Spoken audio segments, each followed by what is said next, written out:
Friends, आज का हमारा चैप्टर है chapter number 11, dual nature of matter and radiation. तो पहले तो लाइट के दो पर्टिकुलर नेचर होंगे। First is wave nature and second is particle nature. तो एक टाइप से वो वेव के तरह बिहेव करेगा और दूसरे वे में वो पार्टिकल की तरह बिहेव करेगा। तो इंटरफियरेंस एंड डिफ्रैक्शन, तो वो वेव नेचर में आता है, और photo electric effect, Compton effect, वो पार्टिकल नेचर में आएगा। राइट। तो यहाँ पर हम लोग जो भी पार्टिकल्स में डीलिंग करने वाले हैं वो है electrons, protons. Right. So first is photo electric effect and laws of photo electric effect. तो पहला तो फोटो इलेक्ट्रिक इफेक्ट हर्ट्ज ने डिस्कवर किया था। So basically photo electric effect की भी तीन टाइप्स है। तो बेसिकली क्या होगा कि मान लो कि एक पर्टिकुलर मेटल है, उस मेटल में फ्री इलेक्ट्रॉन्स फ्रीली मूव करते हैं। तो किसी तरीके से उस फ्री इलेक्ट्रॉन्स को हम लोग किसी भी एनर्जी देकर, क्योंकि वो फ्री इलेक्ट्रॉन्स कंडक्टर के अंदर फ्री है बट बाहर आने के लिए वो फ्री नहीं है, वो बाइंडेड है। तो अगर उसको किसी तरीके से बाहर से एनर्जी दिया जाए, थर्मली या फिर रेडिकली, तो फिर वो एनर्जी पाकर वो इलेक्ट्रॉन बाहर इजीली आ जाए। तो इस इफेक्ट को फोटो इलेक्ट्रिक इफेक्ट बोलेंगे। So ordinary metal shows this effect when ultraviolet rays falls on them. तो ये रेडिएशन की वजह से इलेक्ट्रॉन्स को फ्री किया जा रहा है मेटल में से। But alkali metals like potassium, sodium, etc. exhibit this effect even with visible light also. तो कुछ मेटल्स विजिबल लाइट में ऑपरेट हो जाएंगे। Right. Now laws of photo electric emission. तो मेटल में कुछ मिनिमम फ्रीक्वेंसी होगी कि उस फ्रीक्वेंसी का जब लाइट रे वहाँ पर इंसिडेंट होगा तभी ही फोटो इलेक्ट्रॉन्स फ्री हो पाएंगे। तो उसको हम लोग बोलेंगे थ्रेशोल्ड फ्रीक्वेंसी। तो जो भी हम लोग फ्रीक्वेंसी का रेडिएशन उस मेटल पे एमिट करने वाले हैं वो थ्रेशोल्ड फ्रीक्वेंसी से ज़्यादा होना चाहिए, या फिर थ्रेशोल्ड फ्रीक्वेंसी जितना होना चाहिए कि जिससे जो इलेक्ट्रॉन्स है वो एनर्जी पा सके और वो इजीली बाहर आ सके। सो इसको हम लोग बोलेंगे फोटो इलेक्ट्रिक एमिशन। राइट। यहाँ पर जो फोटो इलेक्ट्रिक एमिट होंगे उसकी इंटेंसिटी हाई होगी।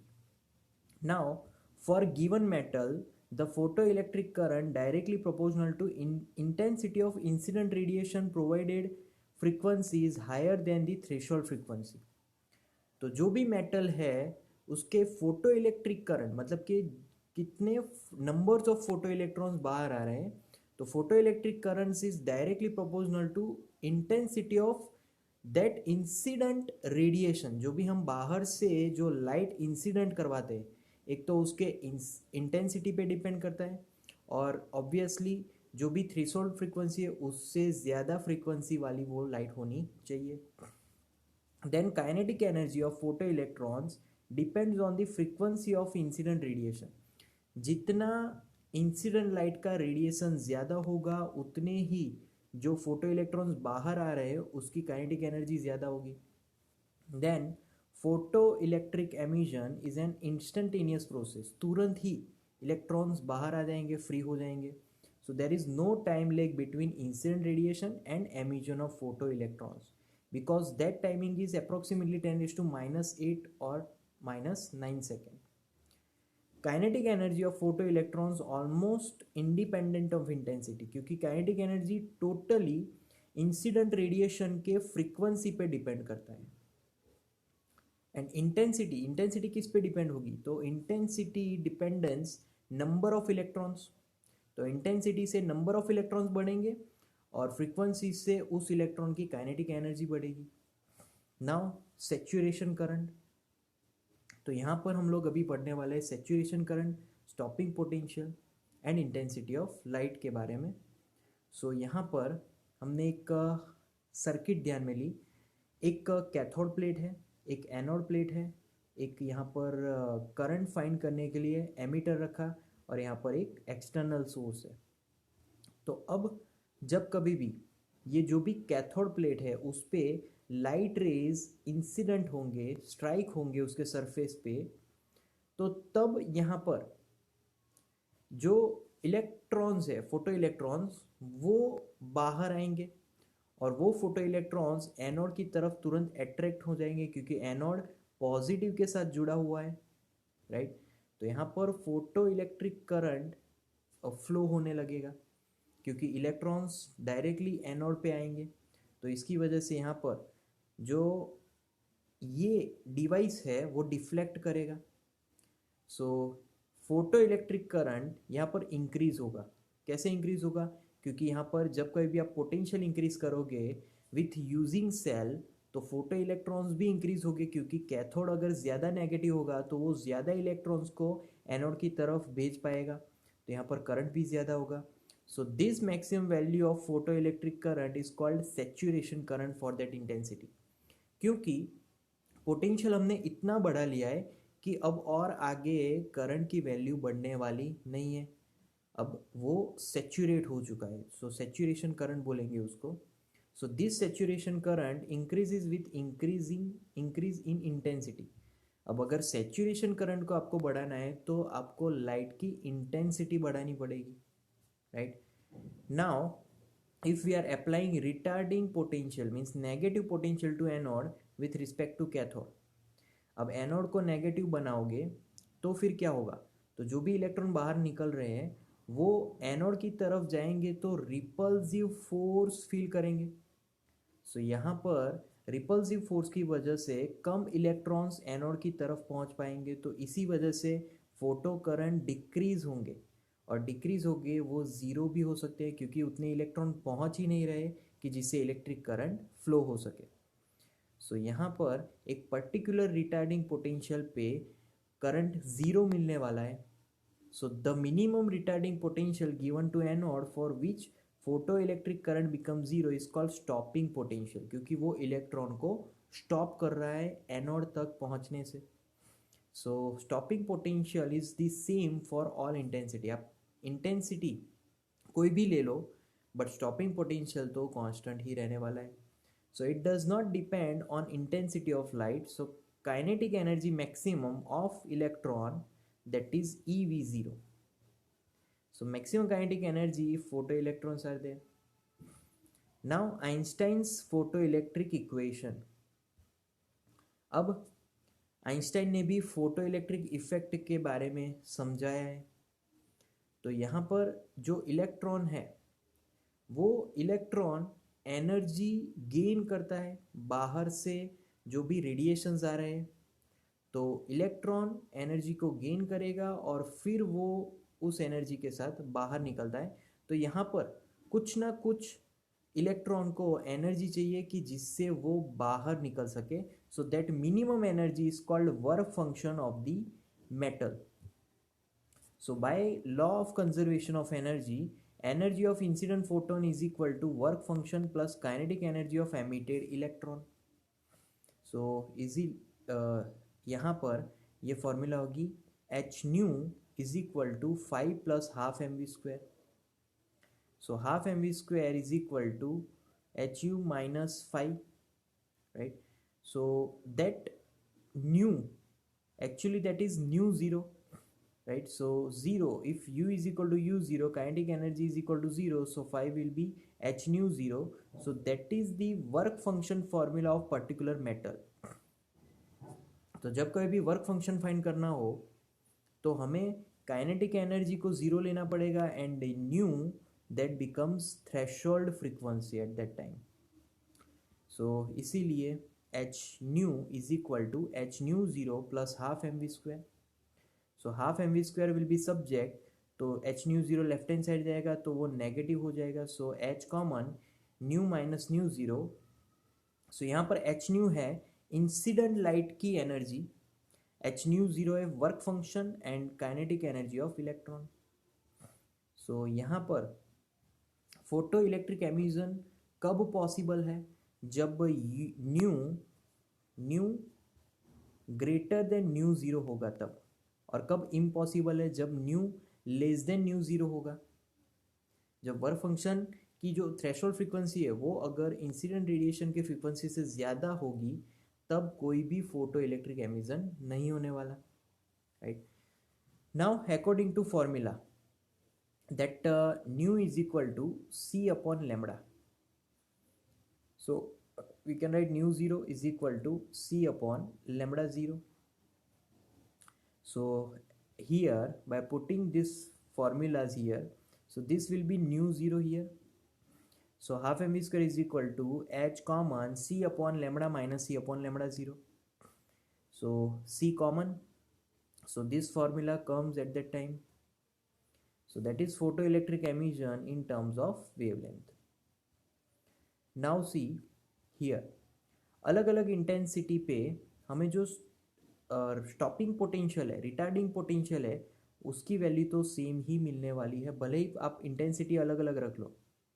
लाइट की इंटेंसिटी भले ही अलग अलग है, but after all potential, stopping potential will be the same. Now similar, आप अगर अलग अलग स्टॉपिंग पोटेंशियल रख लो, जो हमने एनोड में जो चेंजेस लाए थे, आप भले ही उसको अलग अलग रख लो, but saturation current will be the same, right. तो भले ही आप एक हद से ज़्यादा पोटेंशियल को बढ़ाओगे, बट करंट की वैल्यू एक हद से ज़्यादा बढ़ने वाली नहीं है, that is called saturation current. Then now we are having two different metals, तो दोनों अलग अलग मेटल की अलग अलग इंसिडेंट फ्रीक्वेंसी होगी, वो अलग अलग वर्क फंक्शन से वर्क करते होंगे, तो अलग अलग एनर्जी चाहिए उनको वर्किंग कंडीशन में लाने के लिए। तो यहाँ पर अलग अलग फ्रीक्वेंसी, तो स्टॉपिंग पोटेंशियल के अकॉर्डिंग उनका जो इंक्रीज होगा वो directly proportional to incident frequency होगा एक हद के बाद। मतलब कि मान लो कि मेटल ए है, तो ये इस वैल्यू के बाद वर्किंग करना स्टार्ट करता है। मान लो कि मेटल बी है, तो इस इतनी वैल्यू के बाद उसका वर्क स्टार्ट होता है, तब तक वो कांस्टेंट रहेगा, कुछ भी वर्क नहीं दिखाएगा। So if V0 is the stopping potential, so half mv square is equal to EV0. So now Einstein's photoelectric equation becomes EV0 is equal to h nu minus nu 0। ये equation कैसी थी? तो पहले तो half mv square था left hand side, but half mv square is EV0, so that's why now EV0 is the left hand side। तो अब left hand side में से अगर मैं ई को यहाँ पर राइट हैंड साइड ले जाऊँ तो वो डिनोमिनेटर में आएगा। अब सब्ट्रैक्शन है तो दोनों में ही एलसीएम में डिवाइड हो जाएगा। So V0 is equal to h nu upon e minus h nu upon e, that is the stopping potential formula here. So we can compare this equation by our graphical equation, that is y is equal to mx plus c, जहाँ पर ये जो m है वो हमारे graph का slope होगा, right. So that is slope of our graph. तो यहाँ पर क्या इक्वेशन होगी उसकी? तो यहाँ पर होगी equation, so that is h upon E, so that is our m। और c क्या होगा? तो c होगा minus H U zero, that means nu 0, so that is nu frequency, that is called threshold frequency upon E. So this is our constant C and this is our slope of the graph. Yeah, here written h upon E, right? So slope is equal to h is Planck's constant, h upon E. Y intercept C, that is also written earlier, right? So we can also find the maximum kinetic energy for these values by the equations, right? So half mvm square, so we will get maximum kinetic energy in electron volt. Then evolution, right, that is also one kind of sum. So also by using earlier equations we can find new stopping potential. Then wave nature of matter waves। तो matter waves मतलब कि जो भी particle है, right, वो particle जब motion में होगा तो वो एज अ वेव की तरह भी बिहेव करेगा। तो डी ब्रोगली ने उसको समझाया है। तो डी ब्रोगली ने उस पार्टिकल की मोशन को वेव से कनेक्ट किया और वेवलेंथ फाइंड की, एंड दैट वेवलेंथ, अगर वो पार्टिकल m मास वाला है उसकी स्पीड v जितनी है, तो उसकी वेवलेंथ होगी lambda is equal to h upon p is equal to h upon m v. P is momentum of that particle, that's why mv will come here, and h is Planck's constant, right? So that is called wavelength of de Broglie wavelength, right? Now we know that अगर electron का मास m है और वो accelerate करता है उसकी rest position से, और पोटेंशियल डिफरेंस है v जितना, v वोल्ट, तो काइनेटिक एनर्जी होगा k is equal to e into v. Kinetic energy की फॉर्मूला में पता है k is equal to half m v square. उसको कन्वर्ट करना है मोमेंटम के फॉर्म में, तो सिंपल क्या करना है, k is equal to half m v square. तो मैं इसको m से मल्टीप्लाई करता हूँ, m से डिवाइड करूँगा, तो मेरे पास न्यूमरेटर में 2m है तो m स्क्वायर लिख सकता हूँ, v square upon m as it is. तो m square v square is nothing but momentum square and denominator 2m as it is. So इसी वजह से ये फॉर्मूला एग्जिस्ट कर रही है, वो है काइनेटिक एनर्जी की फॉर्मूला. अब ये जो फॉर्मूला है उसमें से अगर मैं p को सब्जेक्ट बनाऊँ मोमेंटम को, तो मुझे मिलेगा p square is equal to 2mk, right. 2m left hand side चला जाएगा. अब दोनों साइड में स्क्वायर रूट करूँ तो फॉर्मूला मिलेगी p is equal to under root 2mk. तो ये हमारी फॉर्मूला, और k और कुछ नहीं इलेक्ट्रॉन वोल्ट है, तो उसकी जगह पे इलेक्ट्रॉन वोल्ट यहाँ पर रखा. So that's why p is equal to under root 2m eV. Now de Broglie wavelength of electron, so that is lambda is equal to h upon p. अब p की फॉर्मूला तो रखो इस formula में यहाँ पर, तो h upon under root 2m eV होगा. अब h e n m सब कुछ कांस्टेंट है, तो उसकी एक फिक्स्ड वैल्यू मिलेगी, right. And that fixed value is 1.227. सिर्फ v हमें नहीं पता होगा, v depends on our cells. जो भी हम लोग v की वैल्यू रखेंगे, जो भी पोटेंशियल रखेंगे, उसके हिसाब से यहाँ पर हमें लैम्बडा मिलने वाला है. And that will be in nanometer, क्योंकि जो भी वैल्यूज रख के लास्ट में जो बचा उसको कन्वर्ट किया तो वो नैनोमीटर मिला. नाउ वर्क फंक्शन क्या है, तो वर्क फंक्शन है कि जब कभी भी मेटल में से इलेक्ट्रॉन को फ्री करना है कंप्लीटली, कोई भी बाउंड नहीं रखना है, तो तब जो एनर्जी चाहिए इलेक्ट्रॉन को फ्री करने के लिए, that is called work function of a metal. तो वहाँ पर फॉर्मूला होगी phi is equal to h nu zero. H is constant, nu zero is called threshold frequency. अब ये थ्रेशोल्ड फ्रीक्वेंसी कौन पूरी करेगा, तो जो इंसिडेंट रे है उसकी फ्रीक्वेंसी उसको कंप्लीट करेगा कि जिससे इलेक्ट्रॉन फ्री होगा. So unit of work function is simple electron volt. अब 3 तरीके हैं इलेक्ट्रॉन्स को फ्री करने के. First is thermionic emission. तो यहाँ पर थर्मल मतलब कि वो टेम्परेचर प्रेशर से रिलेटेड है, तो यहाँ पर उसको हीट एनर्जी प्रोवाइड करनी है कि जिससे electron gets their energy and वो फ्री हो जाए. दूसरी टाइप है electric field emission. Electric field हमें प्रोवाइड करनी है कि जिससे जो भी इलेक्ट्रॉन्स है वो अपनी एनर्जी गेन कर ले और फ्री हो जाए. और तीसरा है फोटो इलेक्ट्रिक एमिशन. तो यहाँ पर सिंपली लाइट एमिट करवानी है कि जिससे अगेन इलेक्ट्रॉन अपनी एनर्जी गेन कर ले और वो फ्री हो जाए. So now again small sum is there. एक वर्क फंक्शन दिया है ए का, बी का वर्क फंक्शन दिया है. Which of them is photo emission for a radiation wavelength, this one. तो दोनों का ही थ्रेशोल्ड फ्रीक्वेंसी फाइंड करना है. आगे फ्रीक्वेंसी की फॉर्मूला थी थ्रेशोल्ड फ्रीक्वेंसी. थ्रेशोल्ड जो फ्रीक्वेंसी है वो वर्क फंक्शन के फॉर्मूला से आई है. सो यहाँ पर 2 फ्रीक्वेंसी हमें मिलने वाली है, राइट. तो फोटो इलेक्ट्रिक एमिशन की कंडीशन क्या है कि जो भी हम लोग लाइट रेडिएशन एमिट करवा रहे हैं उसकी फ्रीक्वेंसी थ्रेशोल्ड फ्रीक्वेंसी से ज़्यादा होनी चाहिए, तभी वो पॉसिबल है, राइट. सो यहाँ पर फोटो मतलब ए मेटल के लिए फोटो इलेक्ट्रॉन एमिशन होगा, बट बी के लिए फोटो इलेक्ट्रिक एमिशन नहीं होगा, बिकॉज यहाँ पर जो न्यू ज़ीरो है वो न्यू से कम है. और यहाँ पर न्यू ज़ीरो न्यू से ज़्यादा है। Alkali metals are suitable for photoelectric emission, right? Because work function of alkali metal is small. तो जितना वर्क फंक्शन कम होगा उतना ही कम एनर्जी से इलेक्ट्रॉन बाहर आ जाएगा। तो इलेक्ट्रॉन को फ्री होने के लिए उतनी ही कम एनर्जी चाहिए। So more energetic, which is more energetic? So violet is more energetic because kinetic energy is directly proportional to the here nu. So violet की फ्रीक्वेंसी ज़्यादा होगी रेड से।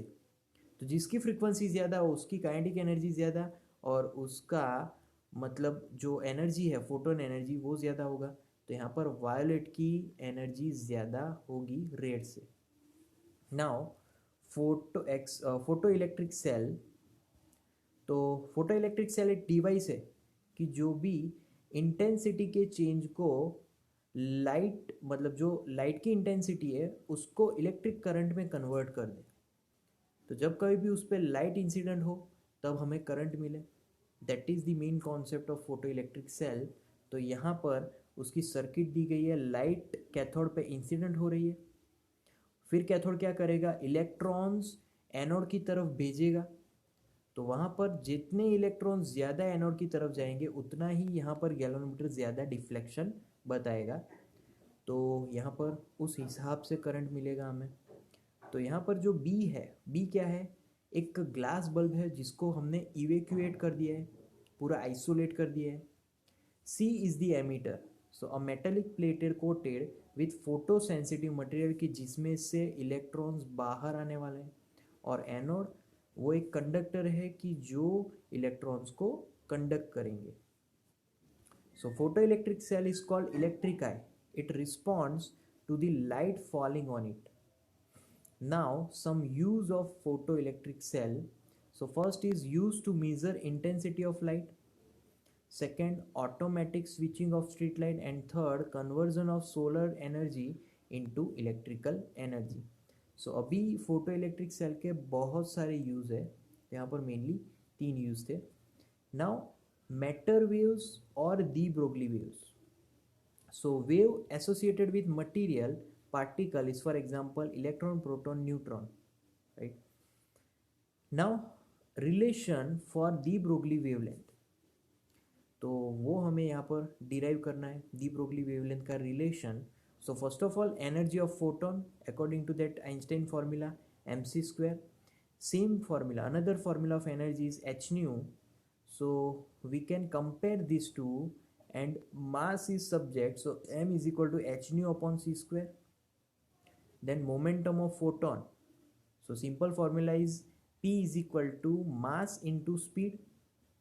So mass into speed is equal to h nu upon c, right?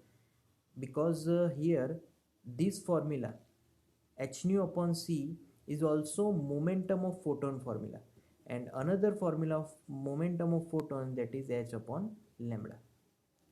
So this is de Broglie wavelength. If I subject lambda, so lambda will be h upon p. So that is called de Broglie wavelength of photon, right? So here de Broglie waves are always associated with moving particles. If v is equal to 0, then de Broglie wavelength will be infinity, right? Now wave nature of matter, application of wave nature of matter, electron microscope having high resolving power designed by Ernest Ruska. Then de Broglie waves associated with a moving train is not visible because lambda is equal to h upon mv according to h upon momentum. So lambda is directly proportional to 1 upon m. If m is large, lambda will be small. So that's why moving train de Broglie wavelength is neglected because mass is very much large. Now Davison-Germer experiment. So in this experiment एक electrons का beam यहाँ पर एक heated filament से accelerate होगा। कैसे accelerate होगा, तो पोटेंशियल डिफरेंस से इलेक्ट्रॉन्स को धक्का लगेगा, तो इसकी वजह से वो एक्सेलरेट होगा, राइट? सो वो एक्सेलरेट होके फिलामेंट की सिलेंडर में, फिलामेंट के जो फिलामेंट है और सिलेंडर के बीच वो एक्सेलेरेट होगा। नाउ बीम को हम लोग नैरो करेंगे, मतलब कि उसको ज़्यादा फोकस करेंगे। कैसे? तो दो स्लिट के यूसेज से, S1 और S2, कि जिससे वो डायरेक्टली टारगेट पे इंसिडेंट हो सके। और वो जो टारगेट टी है वो निकल क्रिस्टल से बना हुआ है। So the electrons are scattered in all direction by the target. So जब कभी भी वो स्कैटर करेगा फिर वहाँ पर डायरेक्शंस अलग अलग चेंज होगी। So intensity of scattered electron beam in a given direction is measured by electron detector। क्योंकि हम लोग आगे एक डिटेक्टर भी रखेंगे कि जिससे हमें पता चले कि कितने एंगल पे कितने इलेक्ट्रॉन्स वहाँ पर स्कैटर्ड हो रहे हैं। So the current in the galvanometer is a measure of intensity of diffracted electron beam। तो जो भी डिटेक्टर है वो आगे जाके गैल्वेनोमीटर से कनेक्टेड होगा कि जिससे हमें पता चलेगा कि हाँ गैल्वेनोमीटर ज़्यादा डिफ्लेक्ट हो रहा है, मतलब कि यहाँ पर इलेक्ट्रॉन ज़्यादा मिल रहे हैं। सो यहाँ पर हम लोग अलग अलग एंगल पे ऑब्जर्वेशंस रिपीट करेंगे, अलग अलग पोटेंशियल पे। तो पोटेंशियल्स के हिसाब से एंगल्स चेंज करेंगे तो उससे हमें पता चलेगा कि पोटेंशियल के अकॉर्डिंग कितने एंगल पे कितना ज़्यादा करंट मिलेगा। So intensity of diffracted beam is maximum at 54 volt for angle five is equal to 50 degree. तो सारे एंगल्स में, सारे पोटेंशियल में एक तो 54 पोटेंशियल और वो भी पर्टिकुलर 50 डिग्री एंगल पे हमें सबसे ज़्यादा स्कैटरिंग, मतलब कि सबसे ज़्यादा इलेक्ट्रॉन्स मिल रहे हैं। So electron diffraction measurement of wavelength of matter wave was found to be 0.165 nanometer. So यहाँ पर वो जो एंगल है वो पर्टिकुलर 54 एंगल पे, और यहाँ पर जो वोल्टेज जो भी हम लोग रखने वाले हैं वो है अप्रोक्सीमेटली 54 वोल्ट, राइट। सो उस हिसाब से लैम्बडा जो मिलने वाला है that is 0.167 nanometer. So this experimental value and theoretical value are quite near, so that's why this method is correct, right? Because experimental and theoretical both are same. So Davison and Germer experiment confirms the wave nature of electron and de Broglie relation.